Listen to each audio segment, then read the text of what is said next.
আমি পদ্মজা, পর্ব ১৯। লেখক ইলমা বেহরোজ। সূর্যের প্রখর তাপে সমস্ত প্রকৃতি যেন নির্জীব হয়ে উঠেছে। উপস্থিত সবার মধ্যে চাপা উত্তেজনা কাজ করছে। রোজিম আলী আর হারুন রশিদ নামক ধূর্ত মানুষগুলোর চোখ ছানা পড়া। মজিদ মাতব্বর দৃঢ় শান্ত কণ্ঠে বললেন, আপনারা চাইলে সময় নিতে পারেন। আজ এখানে। হেমলতা কথার মাঝে আটকে দিয়ে বললেন, আপনি বিয়ের তারিখ ঠিক করুন। মজিদ মাতব্বরের প্রস্তাবের চেয়ে এই প্রস্তাবে হেমলতার রাজি হওয়াটা যেন কোলাহল মুহূর্তে দ্বিগুণ বাড়িয়ে দিল।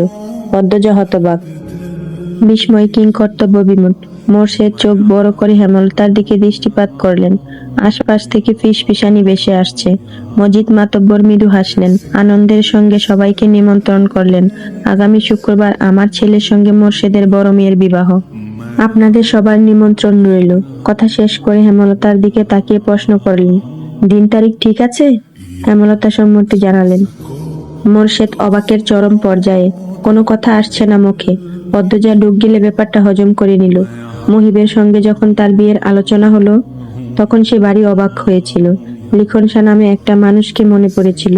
এখন তেমন কিছুই হচ্ছে না। অনুভূতিগুলো বোতা। যা হওয়ার হবে, সেসব নিয়ে ভেবে লাভ নেই। বিচার সভা ভেঙে গেল। মজিদ মাতব্বর আলাদা করে মোর্শেদের সঙ্গে কথা বললেন। তিনি আগামীকাল নিজ স্ত্রী এবং বাড়ির অন্যান্য বউদের নিয়ে পদ্মজাকে দেখতে আসবেন। মোর্শেদ হেমলতা সমস্বরে অনুমতি দিলেন। বাড়ি ফেরার পথে অনেকের কটু কথা কানে আসে। পদ্মজা আর আমির দুজনেরই চরিত্র খারাপ, এজন্যই বিয়ে হচ্ছে। মাতব্বর ক্ষমতাবান বলে পুরো ব্যাপারটা গুড়িয়ে নিয়েছে। কিন্তু তলে তলে তো নিজেরা জানে তাদের ছেলে মেয়ে কেমন, তাই তাড়াতাড়ি করে বিয়ে হয়ে যাচ্ছে। কেউ একজন খুব বিশ্রীভাবে পদ্মজাকে উদ্দেশ্য করে বলল, কে জানে, মনে কয় তো সেরি পেট বাঁধাইছে। রাইতে বাপ মারে দিয়া পায়ে দড়াইয়া বিয়া ঠিক করছে। পদ্মজার মন তিক্ত হয়ে ওঠে। হাঁটতে ভীষণ কষ্ট হচ্ছে। এত নোংরা মন্তব্য সহ্য করা খুব কঠিন। মিথ্যা অপবাদ চারিদিকে। বোরখার আড়ালে পদ্মজার চোখ দুটি ছলছল করছে। খুব কাঁদতে ইচ্ছে হচ্ছে। হেমলতা পদ্মজার এক হাত শক্ত করে চেপে ধরলেন। মানুষদের ছায়া ছেড়ে ক্ষেতের রাস্তা দিয়ে যাওয়ার পথে বললেন, জীবন খুব ছোট। এই ছোট জীবনে অনেক ঘটনা ঘটে। যে ভালো তার সঙ্গে যে শুধু ভালোই হবে তা কিন্তু ঠিক না, উচিত না। ভালো খারাপে মিলে এই জীবন। তাই বলে সেই খারাপকে পাত্তা দিয়ে সময় নষ্ট করতে হবে তার কোনো মানে নেই। খারাপটাকে পাশে রেখে ভালো মুহূর্ত তৈরি করার চেষ্টা করবি। ভালোটা ভাববি। শুধুমাত্র কয়েকজনের কথায় কি আসে যায়? পুরো গ্রামবাসী জানে তুই কেমন। পুরো অলন্দপুরের যত মানুষ আজ এসেছে তাদের মধ্যে বেশিরভাগ মানুষই মনে মনে তোর গুণগান গেয়েছে। তারা মনে মনে বিশ্বাস করে তুই নির্দোষ, কিন্তু চুপ ছিল। যারা খারাপের দলে তারা সংখ্যায় কম বলে কোলাহল করে নিজেদের দাপট দেখাতে চেয়েছিল। সবার অগোচরে বোঝাতে চেয়েছিল আমরা অনেকজন, কিন্তু পারেনি। কোলাহল কোনো কিছুর সমাধান নয়। এখন যারা নিন্দা করলো তারা নিজেদের নিচু মনের পরিচয় দিয়েছে, সেই সঙ্গে আমল নামায় পাপের সংখ্যা বাড়িয়েছে। তাদের শাস্তি পৃথিবী এবং আখেরাত দুটোতেই হবে। একদিন এদের শাস্তি হবেই, এই কথাটা ভেবে খুশি হ। সব ভুলে যা, বাকি জীবন পড়ে রয়েছে, তা নিয়ে ভাব। চোখের জল অতি আপনজন এবং আল্লাহর জন্য ফেলা উচিত, এদের মতো অমানুষদের জন্য নয়। পদ্মজা হু হু করে কেঁদে উঠল। আচমকা হেমলতাকে মাঝপথে শক্ত করে জড়িয়ে ধরে কান্না মাখা কণ্ঠে বলল, তুমি জাদুকর আম্মা, তুমি জাদু জানো। হেমলতা পদ্মজার পিঠে হাত বুলিয়ে দিলেন। মোর্শেদ পদ্মজাকে কান্না থামাতে বলতে চাইলে হেমলতা ইশারায় চুপ করিয়ে দেন। পাশেই বিস্তীর্ণ ক্ষেত। গ্রীষ্মের দুপুরের রূপ স্পষ্টভাবে দেখা যাচ্ছে। মোর্শেদের কপাল বেয়ে জোর জোর করে ঘাম ঝরছে। তার দৃষ্টি থমকে আছে হেমলতার দিকে। একটা অপ্রিয় সত্য সম্ভাবনার কথা মনে পড়তেই চোখ দুটি ছলছল করে উঠল। তিনি দ্রুত চোখ সরিয়ে বড় করে নিঃশ্বাস ফেলেন। জীবনের লীলা খেলায় তিনি নিঃস্ব। পদ্মজার কান্না থামার লক্ষণ নেই। হেমলতা বললেন, এত কাঁদলে কিন্তু মারবো। আকাশ জুড়ে তারার মেলা। জানালা গলে চাঁদের আলো পদ্মজার মুখশ্রী শুয়ে দিচ্ছে। বারান্দার ঘরে উপর হয়ে শুয়ে আছে সে। বুকটা কেমন কেমন করছে, কাঁপছে অনবরত। হেমলতার উপস্থিতি টের পেয়ে দ্রুত উঠে বসল। হেমলতা পদ্মজার দিকে মুহূর্তকাল তাকিয়ে রইলেন। ঘুম আসছে না? জানতে চাইলেন তিনি। পদ্মজা মাথা দুই পাশে নাড়ালো। হেমলতা আর কিছু বললেন না। নীরবতা কাটিয়ে বললেন, মেজ আপার বিয়ের তারিখ পড়েছে? হেমলতা পদ্মজার দিকে তাকিয়ে আবার চোখ সরিয়ে নিলেন। বিছানার ওপর বসে ইশারায় পদ্মজাকে কোলে শুতে বললেন। পদ্মজা শুয়ে পড়ল। মায়ের কোলটা তার এখন ভীষণ দরকার ছিল। হেমলতা পদ্মজার প্রশ্ন এড়িয়ে অন্য কথা তুললেন। বললেন, জানি না কোনো মা তার মেয়ের সঙ্গে নিজের বিয়ের গল্প করেছে কিনা, কিন্তু আমি আমার বিয়ের গল্প তোকে বলতে চাই, শুনবি? পদ্মজা সায় দিল। হেমলতা পদ্মজাকে বিয়ের ব্যাপারে আগ্রহী করে তোলার জন্য নিজের অতিথি নিয়ে যান। সেদিন রাতে আব্বা এসে বলল, 3 দিন পর আমার বিয়ে। আমি খুব অবাক হয়েছিলাম, কষ্ট হয়েছিল। আমি আরো পড়তে চেয়েছিলাম।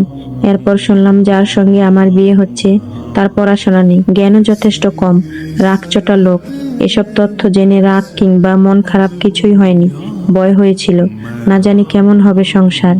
বিয়ের দিন ঘনিয়ে এলো। তোর আব্বাকে তখনও আমি দেখিনি।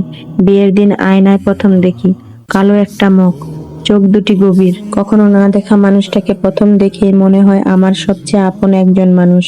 সব ভয় কেটে গেল। বিদায়ের সময় সবাই বলছিল দুজনকে খুব মানিয়েছে, রাত জোটক। একজন হিন্দু দিদি বলেছিলেন, সাক্ষাৎ রাম সীতা। আটপাড়ায় যদি একজন 6 ফুট লম্বার মানুষ থাকে তবে সেটা তোর আব্বা ছিল। বিয়ের পর জানতে পারি তোর আব্বাকে বিয়ে করার জন্য অনেক মেয়েই পাগল ছিল। নিজেকে খুব সৌভাগ্যবতী মনে হতো। অশিক্ষিত ভেবে নাক কুচকেছিলাম।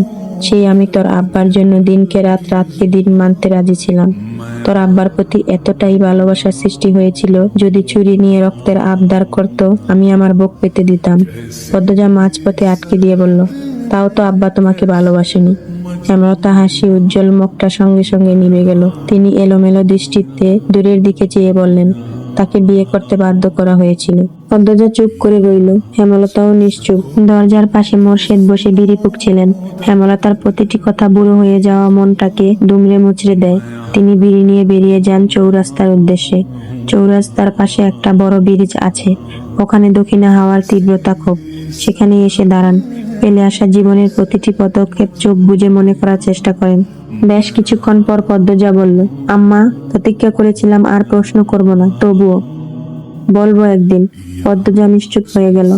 এক মুহূর্ত স্থির থেকে হেমলতা বললেন, পূর্ণা খুব কান্নাকাটি করে দেখলাম। মেয়েটা এত দুর্বল কি করে হলো? পদ্মজা হেমলতার এক হাত মুঠোয় নিয়ে আশ্বস্ত করলো, আমি আছি আম্মা, সামলে নেব। যা ঘরে যা, রাত হয়েছে অনেক। পদ্মজা উঠে বসলো। ওড়নাটা ভালো করে টেনে নিয়ে বেরিয়ে যাওয়ার জন্য পা বাড়ায়। হেমলতা বিছানার শেষ প্রান্ত থেকে বালিশ টেনে নিতে গিয়ে বালিশের তলায় ভাঁজ করা দুটো চিঠি দেখতে পেলেন। তিনি হাত বাড়িয়ে চিঠি দুটি নিয়ে পদ্মজার উদ্দেশ্যে বললেন, পদ্মজা, এগুলো কি? পদ্মজা ফিরে তাকালো। হেমলতার হাতে লিখনের চিঠি দুটি দেখে সর্বাঙ্গ বৈদ্যুতিক কিছু একটা ছড়িয়ে পড়ে শরীর কাঁপিয়ে দিল। মাটি যেন টেনে ধরল 2 পা। হেমলতা প্রথম চিঠিটির ভাঁজ খুলে প্রথম লাইন পড়ে বেশ অবাক হন। পদ্মজার দিকে একবার আরেকবার চকিতে তাকান। এরপর এক নিঃশ্বাসে দুটো চিঠি পড়ে শেষ করলেন। পড়া শেষে দম মেরে বসে রইলেন অনেকক্ষণ। ভয়ে পদ্মজার 2 চোখ জ্বলছে। মাথা নত করে দাঁড়িয়ে আছে সে। হেমলতার দৃঢ় পায়ে হেঁটে পদ্মজার কাছে এসে দাঁড়ান। 2 ভ্রু প্রসারিত করে শান্ত অথচ ধারালো কণ্ঠে বললেন, এসব কবে হয়েছে? আমাকে জানাসনি কেন? পদ্মজা বলল, যখন ওনারা শুটিং করতে আসেন। ওর মনে হচ্ছে এক্ষুনি অজ্ঞান হয়ে যাবে, কিন্তু কিছুই হচ্ছে না। মনে মনে প্রার্থনা করছে যাতে অজ্ঞান হয়ে পড়ে যায়, তাহলে এই লজ্জা থেকে বেঁচে যাবে। হেমলতা পদ্মজাকে পরখ করলেন। পদ্মজা অস্বাভাবিকভাবে কাঁপছে, বারবার কামড়ে ধরছে নিজের ঠোঁট। পদ্মজা হেমলতাকে চুপ থাকতে দেখে বলল, তুমি যা বলবে তাই হবে আম্মা, আমার ওপর রাগ করো না।